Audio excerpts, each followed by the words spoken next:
So I'm going to begin with explaining why I'm here, and basically spend a small amount of time introducing Radhika's book.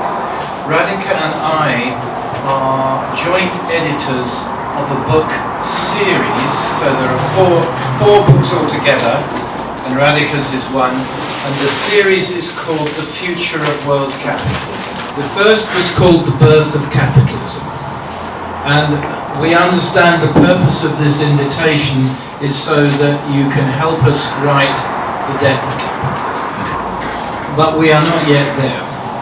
So I want to introduce Radhika's book, and I want to introduce it with a story.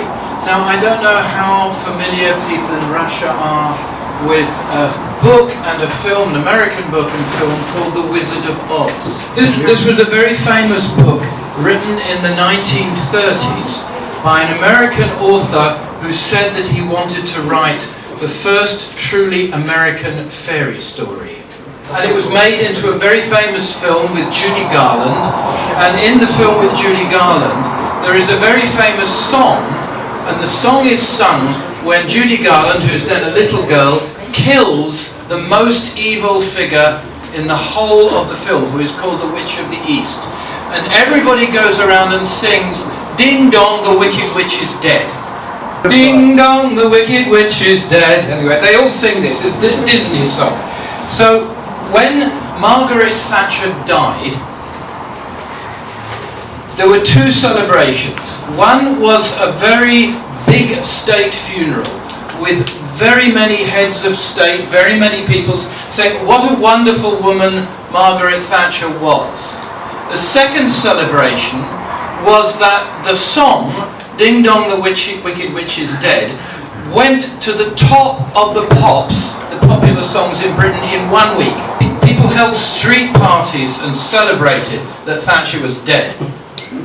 And the reason was that after 30 years of Thatcherism, everything had got worse and nothing had got better. What is most important is the fact that nothing got better, because there are times when humanity is willing to go through immense pain and suffering. What the people of Russia suffered in the last war was much more in terms of the loss of human lives than what Thatcher inflicted on the British people. But it was worth it for the future. It was worth it for the future of the children of those. It is why you are here now.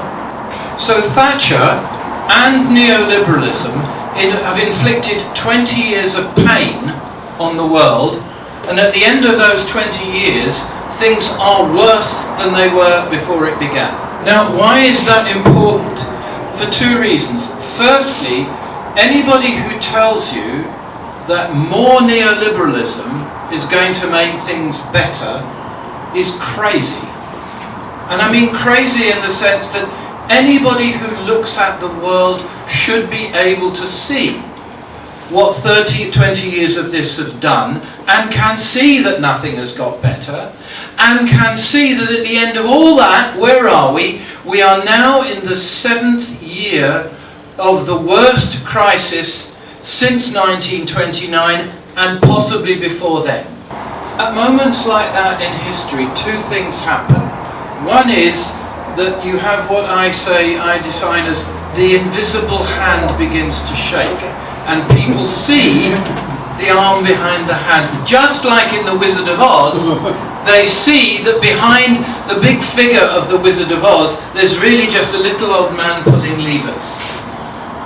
You have to see the film to understand the imagery, but anyway. And the second is people begin to take action, as this Global Institute initiative is asking you to do. Not just to discuss new ideas, but to take action to put better policies in place. Because those two things are completely connected. It is when people begin to understand the way the world really is that they are capable of acting. Because the biggest problem that we've had in Britain, where the majority of people have for long been opposed to what Thatcher is doing, is they have believed it is inevitable. They have believed, in Thatcher's own words, there is no alternative. So America has given us 4 fairy stories. The first is the fairy story of Father Christmas. The second is the fairy story of the Wizard of Oz. And the third is the fairy story of globalization. And the fourth is the fairy story of American empire. The power of a fairy story is you wish with all your childish heart to believe that it's true. Wouldn't it be wonderful if you could just click your 2 red shoes together and go back home, as the little heroine does in The Wizard of Oz? It'd be wonderful if it was just one world, like John Lennon describes, with no nations, no religion, everybody living as one. Wouldn't it be wonderful? And wouldn't it be wonderful if Uncle Sam was just another Wizard of Oz, a kindly old man handing out courage, hearts, freedom, and getting Judy back to Kansas? The second power is there is a truth in it, because if you're a child, I don't know if this happens in Russia, there is a man dressed in red and he comes and he puts presents on your bed. This is why children never wish to believe that it's really their father. They always wish to believe it's Santa Claus until the latest moment of growing up. But Uncle Sam is not a kindly old man, and he doesn't hand out courage and he doesn't hand out hearts. He hands out death and destruction. So the left has to grow up. The left has to leave behind its love of its Father Christmas and understand the harsh reality, and then it will be able to act.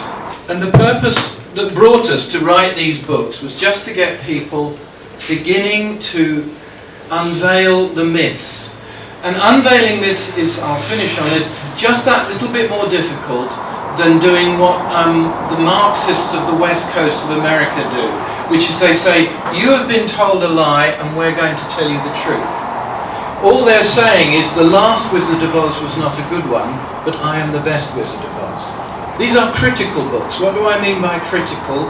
Is that we make the authors think not only of everything that the people might have said wrong they are criticising, but also think of everything they might have said wrong. And the purpose of that is so that you don't need wizards anymore, so that people can think for themselves. It's to restore the faculty of thought, to get rid of the fairy tale thinking and give back to the people who are going to change the world the capacity to understand for themselves what that world is going to have to look like. And Radhika's book is an absolutely wonderful contribution to that process, and I'm very happy that she's here to talk to you.